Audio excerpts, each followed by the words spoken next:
2018년 6월 3일 하나님께서 저에게 주시는 말씀은 요한복음 1장 35절에서 51절입니다. 신약 143쪽 요한복음 1장 35절에서 51절 말씀을 봉독에 올리겠습니다. 먼저 좀 급한 광고가 안에서 광고를 드리겠습니다. 방송을 듣는 모든 분들에게 광고를 드리는데, 저희 교단 신학교에는 미주장신, LA는 미주장신에서 지금 급한 연락이 좀 왔는데, 그동안 건물이 날아가서 이것저것 수리를 했습니다만, 갑자기 시에서 주차장에 스탠드 라이트 기둥을 4개 안 세우면 7월 15일까지 공사를 안 하면 건물 사용 중지를 한다고 그래서 지금 학생들이 졸지에 공부 못하게 생겼습니다. 지금은 방학이라 애들도 없고 학교 돈도 없는데 지금 한 4만 5천 불쯤 든다는데, 물론 총회에서 도와야겠지만 총회도 지금 제가 임원에 들어가 보니까 돈이 없어요.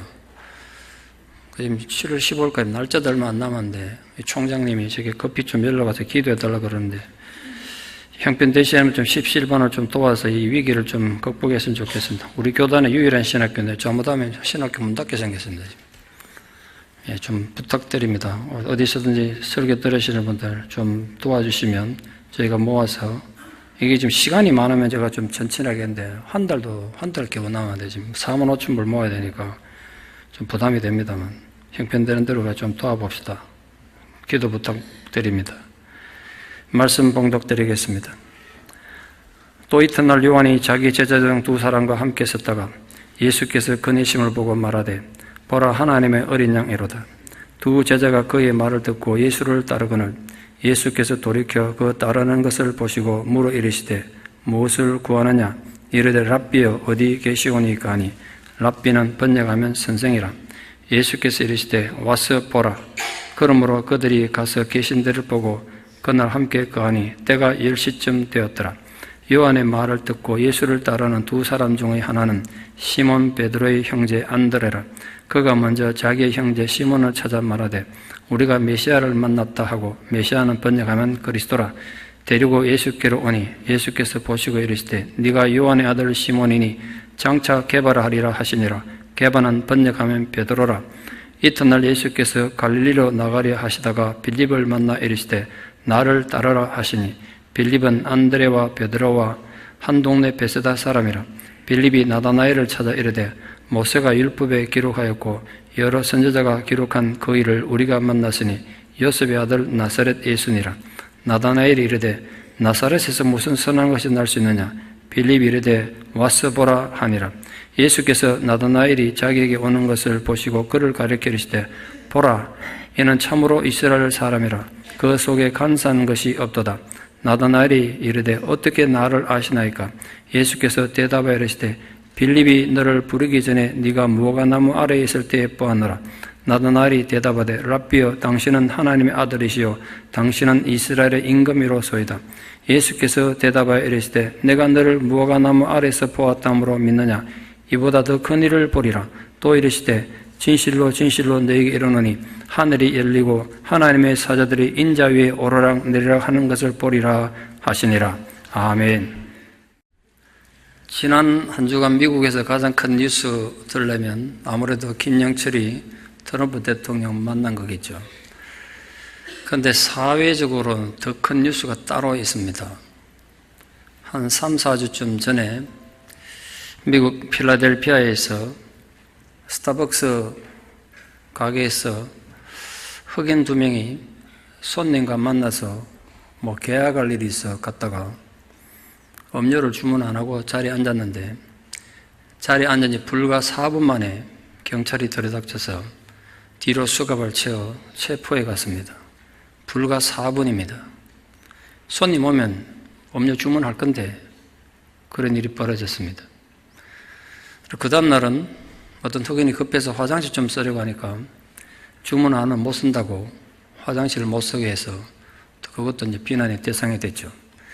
그게 세상에 알려져서 전 미국적으로 스타벅스 불매운동이 벌어지고, 스타벅스가 많은 어려움에 처해서 하는 수 없이 지난 29일 날 하워드 슐츠 회장이 미국의 전체 스타벅스 매장이 8,000개쯤 된다고 하는데요, 그날 하루 전부 문을 닫고 인종차별 주의하라는 교육을 해야 했습니다. 8,000개 매장에 문을 닫았다면요, 하루에 1,000불만 해도 전체 합하면 800만 불이거든요. 그 1,000불만 되겠어요.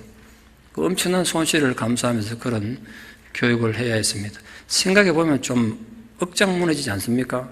그들이 백인이었다고 해도 4분 만에 경찰이 들어닥쳐서 뒤로 수갑을 채울 수 있었겠습니까? 우리 같은 소수민족 살면서 제가 그 뉴스 보고 그 장면을 직접 화면에 봤는데요, CNN에서 속이 참 많이 상하더라고요. 하버드 슐츠 회장이 교육하면서 그냥 했으면 좋을 텐데 문제가 된 건 이 대통령 탓이란 거야. 트럼프 대통령. 왜 그런 거 아니? 얼마 전에 인종차별 문제가 벌어졌을 때 대통령이 공개적으로 인종차별 하지 마라 이러지 않고 마치 인종차별을 두둔하는 것 같은 그런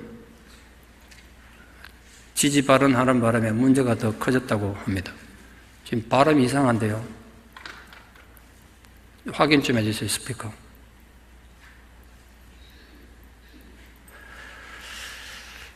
인간에 대한 편견이 얼마나 무서운 것인지 세상 깨닫게 된 사건 아니겠습니까? 얼마나 더 세월이 흘러야 진정한 이 차별 없는 세상이 될까?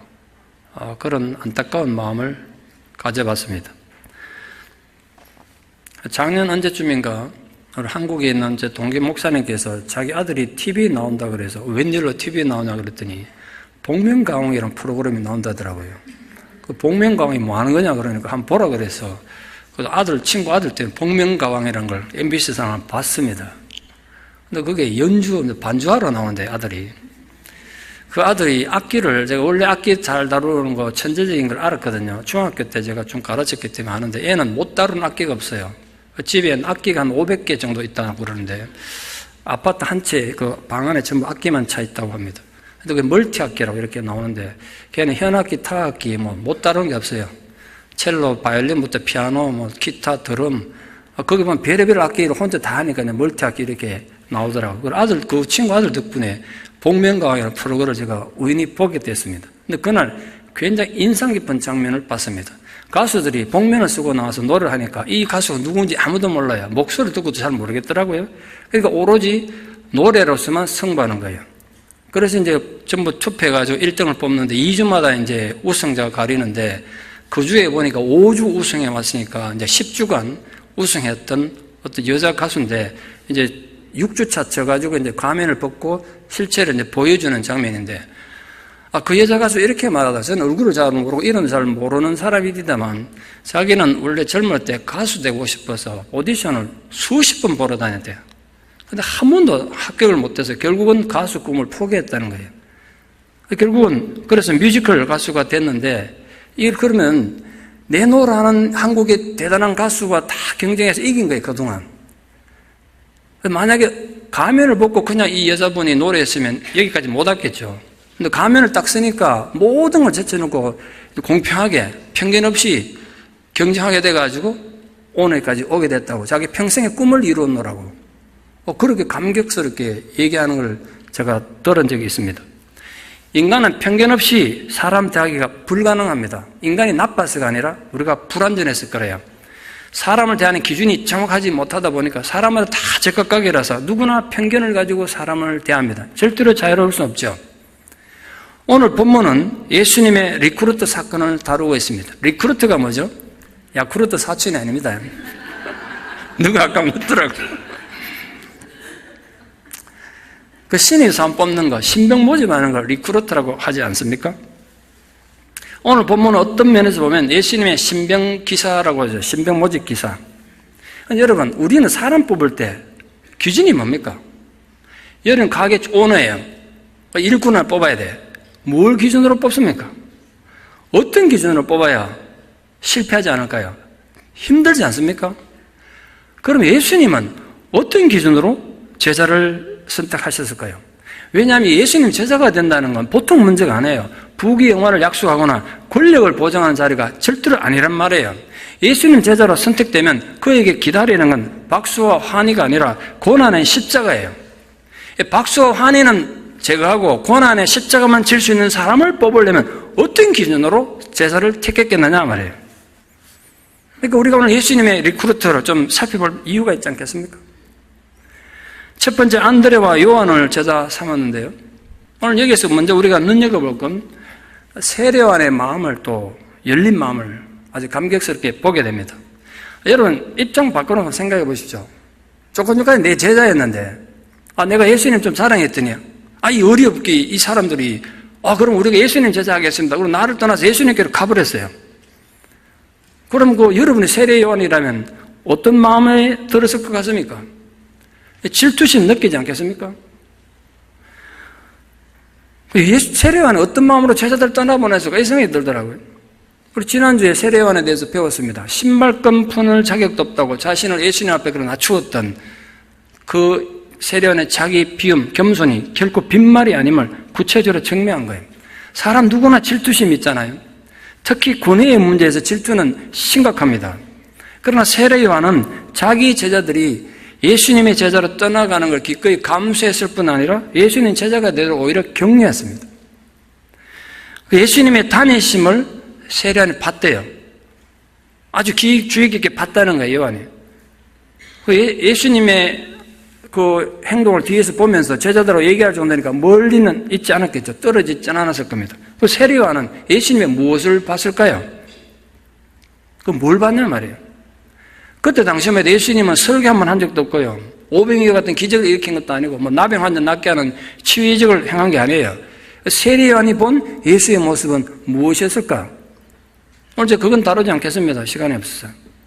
근데 그거 했던 뭔가를 보고 제자들에게 뭐라고 그랬냐면 세상 죄를 대신 지심으로써 세상의 죄를 없애러 이 땅에 오신 하나님의 어린 양이다. 그렇게 두 번 말씀했어요.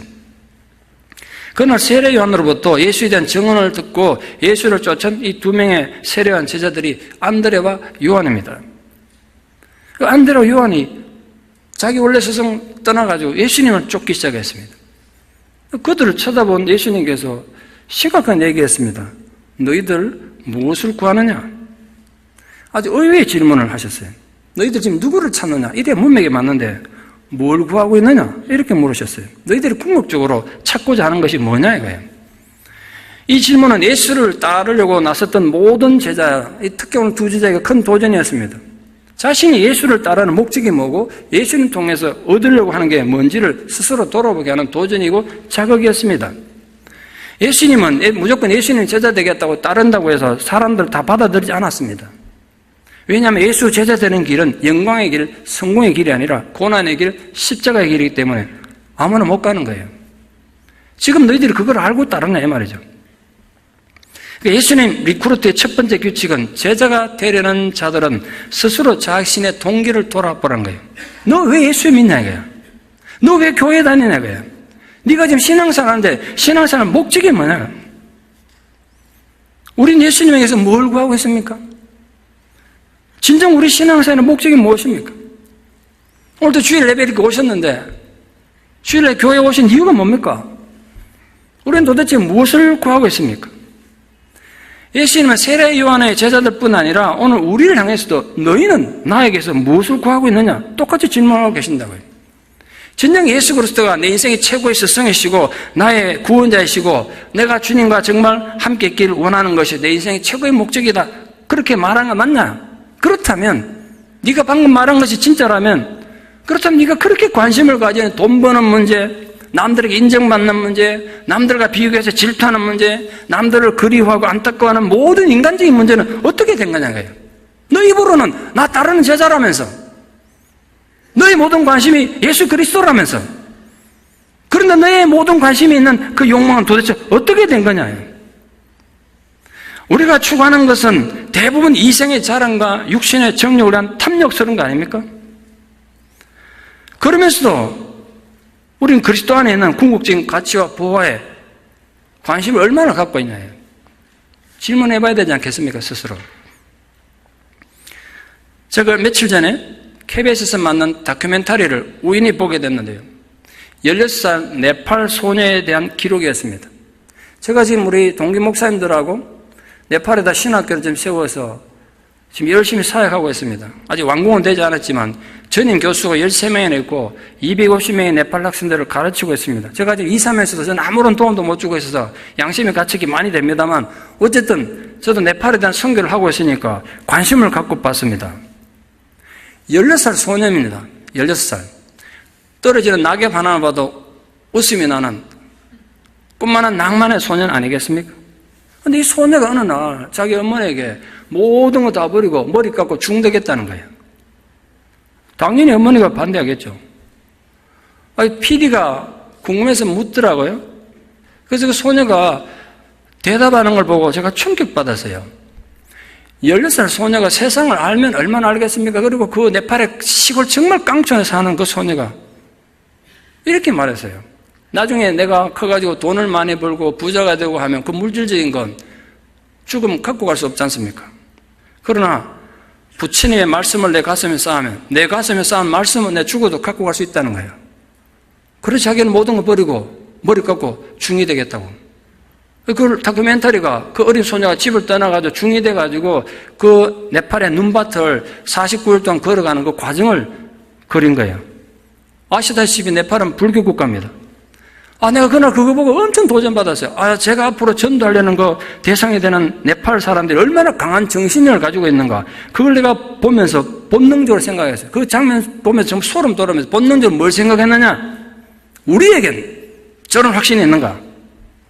저 네팔 산골의 16살 소녀가 자기가 가진 자기 종교의 말씀에 대한 확신, 자기 존재에 대한 소명에 대한 확신, 우리에겐 있는가? 이 생각을 제가 하지 않을 수가 없었어요. 오늘 안드레와 요한은 아주 당황했을 겁니다. 도대체 너 뭘 찾느냐? 그 다음 질문합니다. 랍비 어디에 계시옵니까? 이 질문은 당시 유대인들이 율법 교사들에게 가르침을 요청해서 흔히 하던 관용적 표현입니다. 랍비와 더 시간을 보내기 위해 가지고 거취를 물었던 데서 연유한 것 같습니다. 안드레와 요한의 고백은 아직 완전하지 못했지만 예수님과 더 함께 하려는 그 태도 때문에 결국은 그들은 올바른 신앙 고백하는 제자가 되었습니다. 많은 사람들이 신앙의 깊은 곳에 들어가는 걸 부담스러워합니다. 예수를 믿어도 그렇게 별나게 믿냐. 복음을 멀리서만 슬쩍 접하고 그냥 지나쳐가지고 적당히 거리 두고 구경꾼으로 만족하려고 합니다. 그래도 적어도 내가 예수를 거부하는 자는 아니니까 이 정도면 예수님이 나를 괜찮은 성도로 인정해 주겠지. 나중에 죽으면 구원이야 받겠지. 그렇게 생각하면서 스스로 만족합니다. 그런 예수님 이 제자들 통해서 오늘 우리에게 리크루트하는 거예요. 그렇게 구경꾼에만 머물러서는 아무리 세월이 흘러도 주님과 깊은 관계는 불가능하고 제자는 될 수 없다는 거예요. 주님과 함께 하려는 개인적 결단이 모든 성도들에게 필요하다고 오늘 예수님이 리크루트 하신단 말이에요. 안드레와 요한의 질문에 예수님이 짧지만 분명한 답변하셨습니다. 와보라. 이 두 단어가, 두 동사가 합쳐진 건데, 와서, 그러면 볼 것이다. 오라, 그럼 볼 거라는 거예요. 탈무드에서 흔히 찾아볼 수 있는 권위 있는 랍비들이 제자들을 부르는 말인데요. 그러면 예수님은 랍비들 흉내내고 있는 거 아닙니다. 너희들이 직접 와서 보고 체험함으로써 진리를 찾으라고 초청한 겁니다. 안드레와 요한이 예수를 만난 시간을 오늘 10시라고 구체적으로 기록해 두고 있습니다. 이 날은 그들 운명을 결정짓는 중요한 날이었기 때문이기도 하지만 이 날은 사실은 인류 역사상 최초로 이 땅에 기독교 공동체가 세워진 기념비적인 날이기 때문에 시간을 구체적으로 기록한 것 같습니다. 우리들의 보편적인 욕구와 욕망에 대한 예수님의 질문은 지금도 계속되고 있습니다. 우리는 무엇을 가하고 있는가? 여러분 각자가 이제 주님 앞에 대답해야 될 차례입니다. 두 번째로 자신의 스승 세례 요한의 증언과 그로 인해서 예수를 만나 대화를 나눈 결과 안드레는 예수님에 대한 분명한 확신을 가지게 됐습니다. 이분이 메시아구나. 그러니까 그냥 머물러 있을 수 없어요.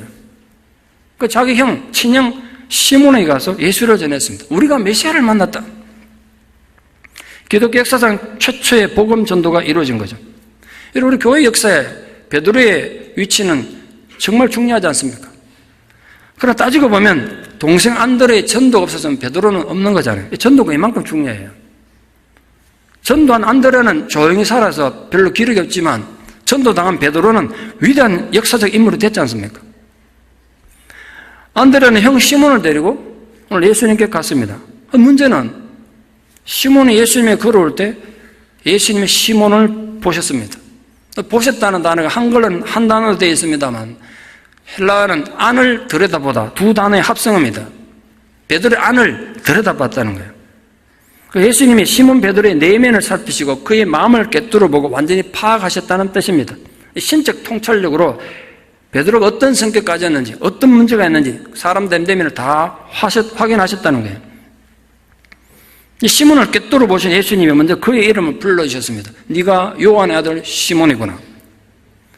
그 시몬이라는 이름을 불러주심으로써 예수님은 시몬과 깊은 관계를 맺을 것을 이미 작정하신 것입니다. 이 요한의 아들로 표현된 이 표현은 베드로가 예수님 제자 되기 전에 자연인의 상태, 아직 구원받기 전의 상태를 암시합니다. 시몬은 시몬 지파의 조상이 되었던 야곱의 12아들 가운데 둘째 아들 시몬에게서 시작된 이름입니다. 성경에 기록된 것만 봐도 시몬은 아주 과격하고 성미가 급한 인물이었습니다. 마찬가지로 베드로도 아주 충동적이고 성격이 급한 사람이었습니다. 예수님은 베드로를 보자마자 베드로의 자연적 성품을 다 하신 거예요. 베드로의 약점을 또 성격을 간파하신 예수님께서 그런 급하고 과격한 시몬이 장차 바위가 될 것이라고 이름을 바꾸셨습니다. 만나자마자 무슨 가르침을 준 것도 아니고 이름부터 바꿨으니까 베드로 입장에서는 굉장히 황당했을 것 같아요. 베드로를 보자마자 그의 이름을 바꾸신 이 장면은 상당히 상징적인 의미가 있습니다. 왜냐하면 베드로의 인간적 약점을 이미 아신 주님께서, 모든 걸 간파하신 주님께서 그럼에도 불구하고 그를 포기하거나 내치지 않고 제자로 받아주셨습니다. 제자로 받아주셨을 뿐 아니라 그가 이후에 신앙 공동체에서 반석 같은 존재가 될 것을 선언하셨어요. 그의 현재가 아닌 미래의 가능성을 보고 믿어주시고 격려하신 것입니다. 여러분, 게바는 히브리어도 아니고 헬라어도 아니고 아람어 사투리입니다. 헬라어로 하면 페트로스라고 합니다. 그 인간적인 뚜렷한 약점을 지닌 요한의 아들 시몬을 견고함의 상징인 게바, 바위로 바꾸셨습니다. 이름이란 단순한 호칭이 아닙니다. 특히 성경에 보면 그 이름을 대표하는 사람의 본성을 나타내고 그 인격을 다 나타냅니다. 그래서 이름을 바꿔주는 장면이 성경에 여러 번 등장합니다만 아주 중요한 상징성으로 등장하죠. 예컨대 아브라함이 아브라함이 되고 야곱이 이스라엘로 바뀌는 것에서 알 수 있듯이 인생의 전환되는 전환점, 변화의 전환점을 나타냅니다. 그래서 우리가 여기서 눈여겨볼 또 하나의 초점이 있습니다. 예수님이 얼마나 서민적이고 향토적이었는가. 중요한 건 아닙니다만 예수님이 아람어 사투리를 쓰셨어요. 마치 우리가 일본어를 싫어하지만 공사판에서 일본어 용어 안 하면 공사가 안 된대, 아직 한국에서. 그리고 일본어를 알아듣는 것처럼 이스라엘의 적대국인 아람어를 쓰셨다고 예수님이. 예수님이 아람 방을 여러 번 쓰셨어요. 나중에 돌아가실 때 엘리에르 라마 사박다니 그것도 아람어예요. 히브리어도 아니고 헬라어도 아니에요. 예수님이 아주 시골의 구수한 사투리를 쓰셨다는 거. 예수님은 지금은 아니지만 너는 나중에 교회의 반석 같은 존재가 될 것이라는 의미로 시몬의 이름을 바꾸셨어요. 언제 그랬다고요? 처음 만나서 그랬어요. 이 사실이 중요해요. 많이 훈련시키고 난 뒤에 너 드디어 이제 사람이 바뀌었구나, 이제 훈련됐구나, 이제는 네 이름을 베드로 해라 이러지 않고 처음 만난 자리에서 이름을 바꾸셨어요. 예수님 리크루트의 두 번째 정말 중요한 특징은 인간의 약함과 어리석음과 배신을 알면서도 그를 기다려주고 믿어주고 격려하셨다는 데 있습니다. 너도 희망이 있다는 격려를 주시는 것이 예수님 리크루트였습니다. 잘 아시다시피 비록 베드로가 이후에 예수님을 세 차례나 부인하고 흔들리는 연약한 모습을 보여줬지만 궁극적으로는 예수님의 예언과 바람대로 그는 초대교회 안에 흔들리지 않는 바위 같은 신앙의 용사가 되었습니다. 여러분, 맷 데이먼이라는 미국 배우 아십니까? 저는 아주 좋아합니다. 아주 진지한 연기를 해서 좋아하는데 알고 봤더니 하버드대학 영문과 출신이더라고요. 하버드대 영문과 재학 중일 때 학교 내는 과제로 시나리오를 써야 했던데 그걸 나중에 이제 배우가 되고 나는데 그 기초로 해서 다시 시나리오를 써가지고 영화를 만들고 자기가 주인공에 대해서 했던 영화가 있습니다. 1997년에. 근데 그 글을 얼마나 잘 썼는지 각본을. 본인이 각본 썼는데 아카데미에서 각본상을 받았습니다. 이게 굿윌 헌팅이라는 영화입니다. 보시면 많을 겁니다. 안 보시면 인터넷에 꼭 한번 찾아보기 바랍니다. 한 20년도 더 전에 봤는데 굉장히 감동적으로 봤습니다. 스토리를 간단히 설명하면 이렇습니다. 보스턴 빈민가에서 일용직 노동자를 살고 있는 20살의 윌 헌팅에 대한 내용입니다. 그는 대학을 다닌 적도 없지만 엄청나게 책을 많이 읽어가지고 수학, 법학, 역사, 물리학 등 다양한 방면에서 다 아는 천재였습니다. 법정에서 변호사 도움 없이 자기 스스로 책을 읽고 자기를 변호할 정도였습니다.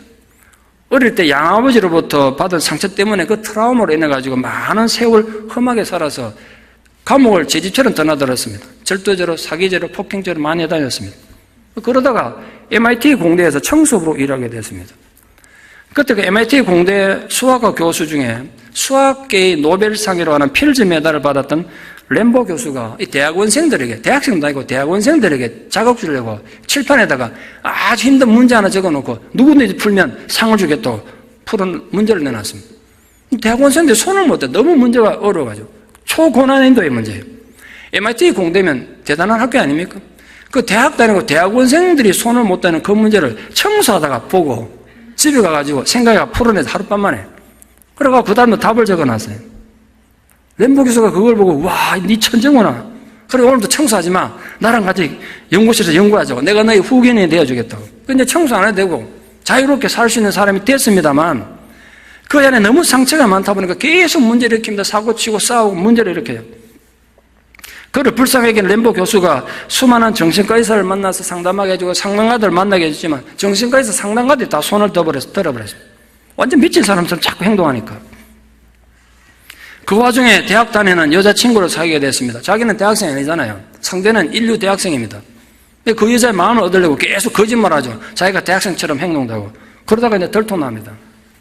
여자가 자기를 버릴 상황이 되니까 자기가 먼저 그녀를 떠나버리고 그녀의 상처를 줍니다.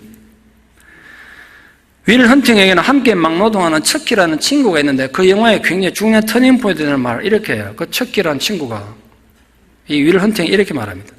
20년 후에도 나랑 같이 만약 네가 지낸다면 그렇게 무의미하게 살고 있다면 난 너 죽일 거야.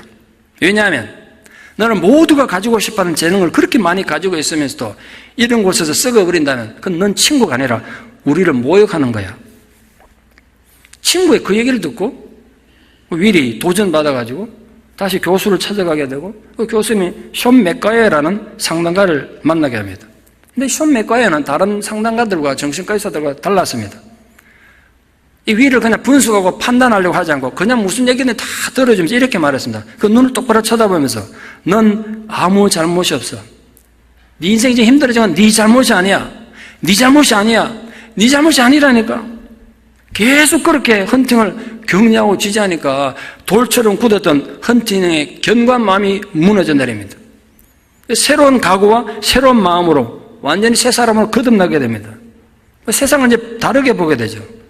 바뀌어진 마음으로 사랑하는 연인이 사는 이 캘리포니아로 떠나가는 그 영화의 마지막 장면입니다. 제가 왜 영화 스토리를 얘기해 드린지 아시겠습니까? 오늘 윌 헌팅 같은 사람이 베드로였는데 주님이 그를 그렇게 맞아주셨다는 거예요. 예수님은 지금은 아니지만 언젠가는 인간의 아들 시몬이 개발하는 이름에 걸맞게 바위처럼 굳센 하나님 사람이 될 것을 예언하신 것입니다. 안드레 인도로 자신 앞에 나온 시몬을 완전히 꿰뚫어 보신 것처럼 우리의 심령도 주님 지금도 꿰뚫어 보고 계십니다. 그래서 우리 약점이 뭔지 우리 문제가 뭔지 그분은 다 아세요. 그러나 그분은 우리 문제에 초점을 맞추는 것이 아니라 우리가 가진 그 작은 장점에 초점을 맞추면서 우리를 지금도 격려하는 분이십니다. 이것이 예수님의 리크루트의 생명이에요. 왜 주님은 우리 약점에도 불구하고 우리에게도 희망이 있다고 축복하고 기대하신지 아십니까? 우리를 홀려 그냥 두지 않으시기 때문에 그렇습니다. 우리를 그냥 내버려 두지 않으시기 때문에. 윌 헌팅의 상담교수 숀 맥가이어가 그를 계속 격려하고 지지했던 것처럼 주님은 늘 우리를 상담하면서 우리 잠재력을 발휘할 수 있도록 도울 겁니다. 네 잘못이 아니라고. 네 잘못이 아니라고. 내가 함께하면 너도 가능성이 있다. 그렇게 우리를 지지하고 격려하시면서 우리가 지치고 쓰러질 때 다시 일어서게 하실 것입니다. 여러분 잊지 마십시오. 우리의 과거가 우리 현재가 요한의 아들 시몬처럼 연약하고 인간적 약점의 상처의 투성이라고 해도 주님은 이렇게 말씀하셔요. 아니야. 너도 바위 같은 견고한 하나님의 사람이 될 수 있다. 너로 인해서 너 주위에 있는 사람들이 위로받는 하나님의 사람이 될 수 있다고 격려하십니다. 그 주님의 격려와 위로가 여러분에게 함께 하셔서 여러분도 우뚝 일어서게 되는 은혜가 있기를 축원합니다. 마지막 세 번째로 빌립과 나다나엘을 만난 특수한 상황을 좀 봅시다. 빌립은 예수님이 먼저 찾아가셔서 나를 따르라고 말씀하셨습니다. 오늘 빌립을 만난 건 우연이 아닌 것 같아요. 예수님께서 빌립을 만나려고 계획하고 만나신 것 같습니다. 그러니까 예수님의 리크루트의 특징은 찾아오는 제자들만 받아들이는 것이 아니라 그런 다른 랍비들과 달리 제자를 직접 찾아 나섰다는 데 특징이 있습니다. 오늘 우리에게도 주님이 먼저 찾아와 주시는 은혜와 감동이 있기를 축원해요. 여러분 얼마나 비참하고 어떤 어려운 상황에서도 절대로 좌절하거나 절망하는 걸 인생 끝내지 마십시오. 여러분들 주님 찾아오면 인생이 달라진단 말이에요. 오늘 빌립에 향하여서 나를 따르라, 나를 쫓으라고 하신 이 명령의 말씀이 현재 명령형으로 되어 있어요. 헬라의 현재 명령이라는 의미가 뭐냐면 지금 당장 결단하라는 걸 촉구하는 거예요. 나중에 돈 많이 벌어놓고 가네요. 나중에 은퇴해서 내가 시간 많을 때가 아니에요. 지금 너의 젊음과 너의 열정이 살아있는 그대로 나를 따르라는 거예요. 빌립은 갈릴리에서 주님의 부르심을 받고 즉각 응답했습니다. 오늘 예수님이 빌립을 부르신 그 부르심이 바로 오늘 우리 모두를 향하신 주님의 소명입니다. 성도라면 누구나 모름지기 예수의 부르심을 받은 존재들입니다. 여러분 인식하지 못하든 상관없이 빌립은 지속적으로 예수님을 따라오라고 말씀하신 것처럼 오늘 성도들도 세상을 살아가면서 기분에 따라 예수 따르는 것이 아니고 상황이나 환경에 관계없이 자기의 십자가를 지고 주님을 따라야 합니다. 빌립도 세례요한의 제자였을 것으로 추정됩니다. 빌립은 이후에 에티오피아에서 선교하다가 순교한 것으로 기록이 남아 있습니다. 그가 예수님과의 짧은 만남을 통해서 그분이 메시아라는 것을 알게 됐을 때 가만히 머물러 있을 수 없었습니다. 그 진리의 확신을 가지고 나니까 가장 가만히 있을 수 없어서 가장 먼저 떠오른 인물이 나다나엘이었습니다. 그 나다나엘 찾아가서 율법에 근거해서 예수님을 소개합니다. 모세가 율법에서 기록했고 많은 선지자들이 기록했던 그 일을 만났는데 요셉의 아들 나사렛 예수다. 나다나엘은 율법을 깊이 연구하고 누구보다 율법에 정통한 사람이었기 때문에 그걸 알았기 때문에 빌립이 그렇게 소개한 것 같습니다. 그럼 나다나엘은 예수님에 대해서 편견과 불편한 마음을 가지고 있었습니다. 특히 예수가 그 메시아라는 사람이 나사렛 출신이라는 얘기도 있고 편견 때문에 그런 사람을 신뢰할 수가 없었습니다. 그래서 빌립이 비웃으며 거부했습니다. 아니 나사렛에서 무슨 선한 것이 나올 수 있냐? 당시 율법주의자들이 갈릴리 지방을 조롱할 때 쓰던 관용어입니다. 나사렛에서 무슨 선한 게 나올 수 있냐? 나다나엘 역시 편견에서 자유롭지 못했습니다. 물론 그 편견은 나다나엘 개인의 편견이 아니라 당시 유대사회 전체 편견이기도 했습니다. 당시 갈릴리는 주로 사회적인 하층민이나 사회적으로 실패한 사람들, 인생의 막장들이 가는 곳이 경멸의 땅, 그게 갈릴리예요. 게다가 헬라 문화가 많이 침투해가지고 이방인들이 영향을 많이 받아서 순수함을 강조하던 유대인들에게는 그 또한 경멸의 대상이었습니다. 또한 갈릴리인들은 교양이 부족하고 이 어투가 굉장히 투박했어요. 아주 억센 사투리를 썼거든요. 그런 것 때문에 또는 이방인들을 교육하는 것 때문에 특히 멸시를 받고 있었습니다. 갈릴리 지역 전체가 그렇게 무시받는데 그중에 나사렛은 그중에서도 작은 시골이에요. 그러니까 다른 어떤 것보다 평판이 좋지 않았겠죠. 나사렛에서 무슨 선한 것이 나올 수 있냐? 그들 시각으로 보면, 그들 편견으로 보면 당연한 소리일지 모르겠습니다. 그때 빌립은 간단 명료하게 나다나엘 생각을 바꿨습니다. 와 보란 거예요. 예수님께서 말씀하셨던 그대로 적용했습니다. 그런데 나다나엘은요, 다른 제자들과는 차원이 다른 제자였어요. 그런 예수님이 한눈에 알아볼 정도로 거짓없는 진실함과 진리에 대한 뜨거운 열정을 가진 사람이었어요. 한마디로 아주 실력 있는 제자였단 말이에요. 그런 제자를 어떻게 예수님께서 부르셨는가? 어떻게 맞아서 제자 삼으셨는가? 예수님은 그를 보시고 극찬을 아끼지 않으셨습니다.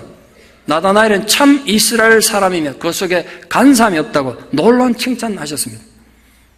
예수님 평생에 어떤 제자를 향해서도 그렇게 칭찬한 적이 없으십니다. 얼마나 그 나다나엘이 마음에 들었으면 예수님께서 그렇게 공개적으로 칭찬하셨을까요? 이스라엘이란 의미가 하나님을 바라보는 사람이란 뜻입니다. 나다나엘이 참 이스라엘 사람이라는 건 진실로 하나님을 바라보고 기대하는 사람이란 의미죠. 당시 대부분의 유대인들은 하나님에 대한 진정한 사랑은 잊어버리고 형식적인 종교 형식주의에만 사로잡혀서 가정스럽게 행동하고 있었습니다. 이 바리새인들만 위선적인 게 아니라 유대 공동체 전체가 위선에 사로잡혀 있었습니다. 그러나 나다나엘은 율법의 진정한 정신을 지켜서 실천하려고 애썼던 유대인이었단 말이에요. 나다나엘의 이름의 뜻이 하나님의 선물이라는 뜻인데 그의 삶 자체가 진짜 하나님의 선물로 그래 살고 있었어요. 또한 주님은 그의 마음속에 간사함이 없다고 칭찬했습니다. 아시죠? 간사함이 뭔지. 남 사기치고 거짓말하고 교활한 걸 말합니다. 예수님은 나다나엘이 속임수를 부린다거나 교활하지 않는 그 정직함을 칭찬하셨어요. 특히 이스라엘 사람들은 간사함이 많은 민족입니다. 대대로 그냥. 역사적으로 많은 박해받고 문학 작품 속에서 많은 비난 대상이 된 이유는 그렇죠. 역사적 배경을 갖고 있습니다. 이스라엘 민족의 조상으로 등장한 야곱이 남의 발 뒤꿈치나 잡는 누구보다 간사한 사람이었습니다. 그는 하나님 축복받겠다고 아버지 속이고 형을 속였던 사람 아닙니까? 그러나 야복 강가에서 하나님 만나고 자신이 부끄러운 과거를 회개하고 새 사람이 됐을 때 하나님이 그에게 준 이름이 이스라엘이었습니다. 문제는 예수님 당시 이스라엘 사람 중에는 그 이름에 걸맞는 진실된 사람 찾아보기 힘들었다는 거예요. 외식과 위선이 판을 치고 있었습니다. 그 어두운 역사 가운데 보석처럼 빛나는 인물이 바로 나다나엘이었다는 거예요. 시편 32편 1절에 이런 말씀이 있습니다. 마음에 간사함이 없고 여호와께 정죄를 받지 않는 자는 복이 있다. 여러분, 살다가 마음에 사람이 자꾸 간사해집니다만 그렇게 안 사는 게 복이래요. 문제는 간사함이 얼마나 우리 가까이 있습니까? 여러분 주변에 속물 건성을 가진 간사한 사람도 보면 눈살 찌푸려지지 않습니까? 앞에서는 비위를 온갖 비위에 맞추고 아첨을 떨지만 돌아서면 거짓을 행하고 자신의 잘못에 대해서 늘 변명만 하는 간사한 사람, 이건 누구나 물들 수 있는 전염병이라고요. 입만 벌리면 거짓말을 자연스럽게 하고 어떤 경우에도 자기 잘못을 인정하거나 책임을 지지 않고 늘 변명만 하는 게 간사한 사람들의 삶의 방식입니다. 당시 유대인들은 모두 그래 살았단 말이에요. 그러나 나다나엘은 그런 간사함이 없었다고 예수님 칭찬하셨어요. 이런 세상이 타락했다고 원망하는 건 무책임해요. 아무리 세상이 타락해도 결국 그 삶은 내가 택한 거예요. 지금 현재 내 모습은 내가 택한 내 삶의 방식이에요. 물론 예수님이 나다나엘에게 간사함이 없다고 하셔서도 그가 절대로 흠도 티도 없는 죄가 없다는 말은 절대로 아닙니다. 간사함이 없는 성도란 자신의 죄인됨을 철저히 인정하고 참회자의 심정으로 하나님만을 바라보는 자입니다. 당시에 위선적이고 외식하는 바리새인들과 종교 지도자들과는 달리 나다나엘은 그런 사람이었다고 예수님이 칭찬하신 거예요. 놀란 건 나다나엘입니다. 나다나엘은 예수님이 자기 속마음까지 훤히 들여다보시니까 굉장히 당황했습니다. 어떻게 저를 아십니까? 예수님께서 두 당황소리를 했습니다. 네가 무화과 나무 아래에 있을 때 보았다. 무슨 소리일까요? 유대 랍비들은 종종 무화과 나무 아래에서 율법을 묵상하거나 제자들을 가르치고 연구하고 있습니다. 아마 그 잎이 넓어서 그늘져서 그런 것 같습니다. 나다나엘이 무화과 나무 아래에 있었다는 것은 그가 평소에 하나님의 말씀 묵상하며 이스라엘의 구원을 간절히 바라는 진실한 사람이었다는 걸 나타내죠. 열심히 말씀을 묵상하고 하나님과 깊이 교제한 사람이었음을 예수님 인정한 거예요. 나다나엘은 예수님이 자기 속마음까지 아심으로 인해서 정말 놀랐습니다. 예수님이 초자연적 능력으로 본인 외에는 알 수 없는 자기 내면까지 훤히 알고 있다는 사실을 완전히 압도당했습니다. 그 결과 예수님이 하나님 아들이시고 이스라엘의 왕이라고 신앙 고백을 하게 됐습니다. 예수 그리스도에 대한 완벽한 신앙 고백을 했던 최초의 제자가 됐습니다. 근데 사실은 나다나엘이 예수님에게 감동하고 압도당한 것은 단순히 자신에 대해서 아셨다는 데 있지 않습니다. 그의 관심사, 그의 고민이 어디 있는지 예수님이 미리 알고 공감해 준 데 있습니다. 예수님 리크루트의 최고의 강점은 인간의 깊은 내면을 들여다보실 뿐 아니라 인간의 다양한 상황과 처지에 대해서 이해하고 위로하는 공감 능력이 있습니다. 사람 공감 능력이 중요해요. 예수님의 치유는 단순한 기적의 치유가 아니라 상처입고 무시당하는 당신 낮고 천한 자들과 마음을 나누는 공감 능력이 있었습니다. 누구를 만나든지 그랬습니다.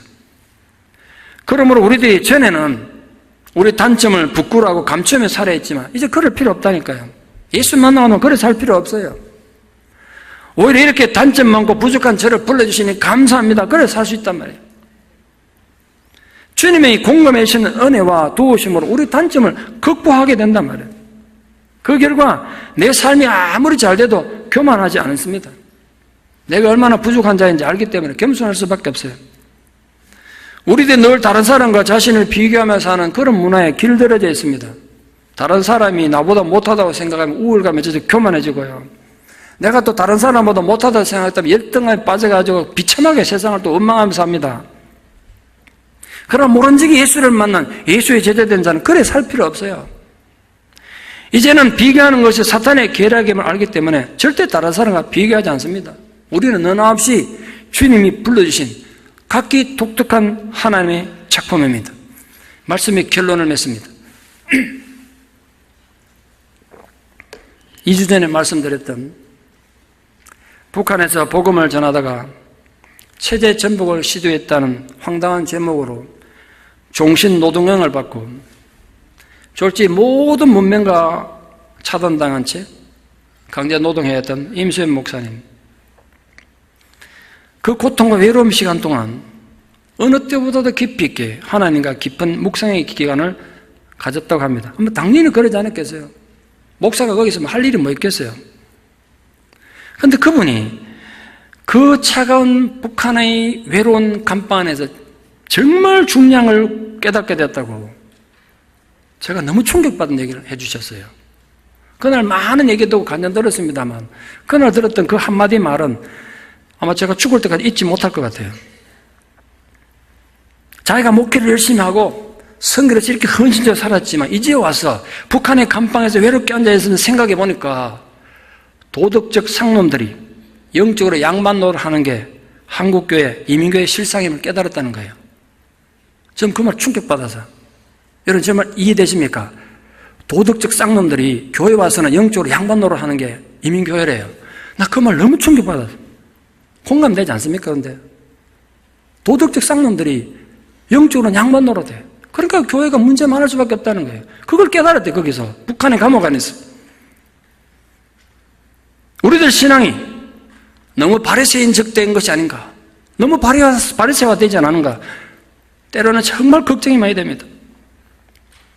모른지기 예수를 따르는 제자가 된 자들은 내 안에 그런 바리새적인 모습은 없는가, 그런 걱정 많이 해야 되고 자기 반성을 게을리하지 말아야 합니다.